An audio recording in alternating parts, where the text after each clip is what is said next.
death toll in the Gaza Strip after 14 months of conflict officially reached 45,000 this December. The Israeli military estimates around 17,000 of those are Hamas militants, while Gaza's health ministry figures point to half the overall deaths in the enclave being women and children. Over 106,000 people are estimated to have been injured or maimed since the war began, while thousands of dead remain unaccounted for, trapped under rubble that has largely become representative of Gaza today. This December, the General Assembly passing two resolutions in relation to the war in Gaza. One calling for an immediate permanent ceasefire and the unconditional release of all hostages, and another affirming the international community's support for UNRWA, the UN agency responsible for Palestinian refugees in the Middle East. The demands of the international community are clear. They are also evident in the draft resolution considered by the Security Council on 20th November, which received 14 votes in favor, but was ultimately blocked by a veto from a permanent member. Once again, the Security Council is paralyzed, unable to fulfill its primary responsibility for maintaining international peace and security. Once again, the General Assembly is called upon to take the lead on the situation in the occupied Palestinian territory. Countless UN meetings on ending the war failing to meet the moment, even as the International Court of Justice, at South Africa's behest, issued binding provisional measures on Israel's conduct in the war, and the International Criminal Court issuing arrest warrants for Israel's Prime Minister and his former Defense Minister. Reached every single one of the provisional orders of the International Court of Justice aimed at addressing the risk of genocide. Instead, it has persisted and doubled down on the commission of atrocity crimes, war crimes, and crimes against humanity committed every second of the day. We call on all states to use any and all leverage they have to put an end to the massacres. But Israel maintains that a ceasefire without the release of all the hostages first would reward Hamas, while accusing UN member states of being collaborators in violence. 77 years ago, this assembly voted on the United Nations partition plan, a moment that offered Israelis and Palestinians alike the chance to live side by side in peace. Israel said yes. The Arab world said no. They rejected coexistence, choosing instead to declare war on the newborn Jewish state. Since that day, this assembly has maintained a neurotic obsession with what you call the question of Palestine. 77 years is long enough. It is time for the UN and its members to wake up, stop being collaborators in violence, and start being partners in peace. In late November, Israel agreed a ceasefire with Hezbollah in Lebanon, giving hope that a similar deal might again be in the offing with Hamas after months of delay, amid continued death and destruction.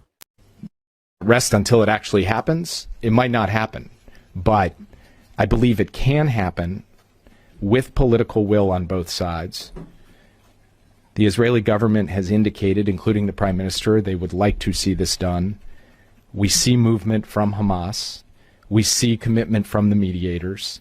I do believe the ceasefire in Lebanon has generated a different context.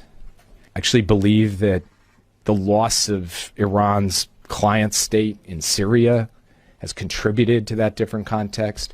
Israel's military progress against Hamas's infrastructure, formations, and senior leaders has contributed to that context. So the surround sound of these negotiations is different today than it has been in the past. And then the other point is that the people involved in these negotiations seem to me to have a little bit of a different feel about things than they did before. That's less measurable, but I think still present. The wars in Lebanon and Ukraine having direct consequences on the seismic political shifts in Syria. with the ouster of longtime leader Bashar al-Assad after losing key backing from Hezbollah and Russia in his 14-year conflict.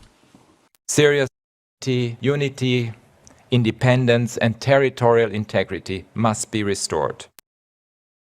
Political transition must ensure accountability for perpetrators of serious violations and guarantee that those responsible are held to account. Turk further pointing to the broad disregard for international law in conflicts that has framed the tragic situations unfolding in different theaters around the world.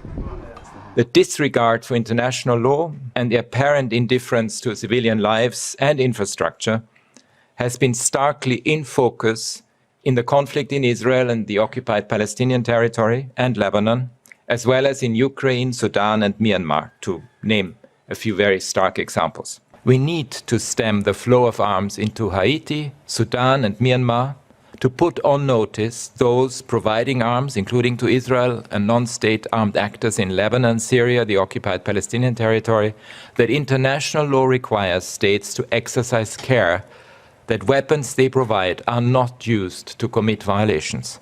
We need to insist that it is not okay and not legal to use anti-personnel mines in Ukraine. It is not okay to provide them for use there, and it is not okay to reduce the threshold for the use of nuclear weapons.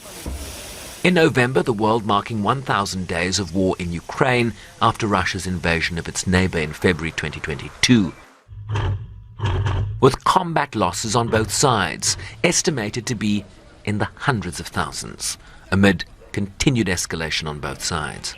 The cost of this war is already too high for the people of Ukraine and for the world, and it is growing by the day. We must reverse the dangerous cycle of escalation. With the war in Sudan appearing no closer to resolution as the rapid support forces battle the Sudan armed forces, with external interference fueling the conflict that has ravaged the country's healthcare and education systems, with vast levels of food insecurity across the country, most notably in West Darfur. We need all parties silencing the guns and committing to a path towards sustainable peace and accountability for the Sudanese people. We also strengthen our cooperation to advance human rights and counter terrorism, as well as violent extremism. In Haiti, extreme levels of gang violence continue to erode state authority and poses an alarming threat to the people of the Caribbean island nation and to international peace and security in the region. Amid talk about converting the Kenya-led multinational security support mission into a fully fledged UN peacekeeping outfit. The international community has urgently strengthened its support to dismantle armed gangs and restore security. In particular, drug decisively now risks perpetuating the cycle of violence and instability, with devastating consequences for ladies, children, and society at large. Just a few snapshots of a year marked by conflicts that have destabilized entire regions and further polarized an already fractured world.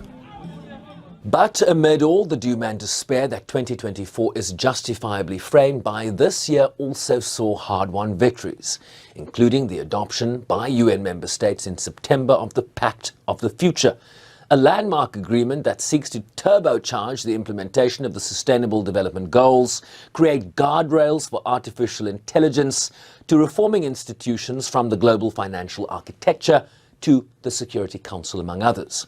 And with just 6 years left to the SDG deadline of 2030, ending all conflicts is surely a key priority if the world is to get close to reaching the development goals that member states agreed to in 2015. Sherwin Bryce-Pease, SABC News, New York.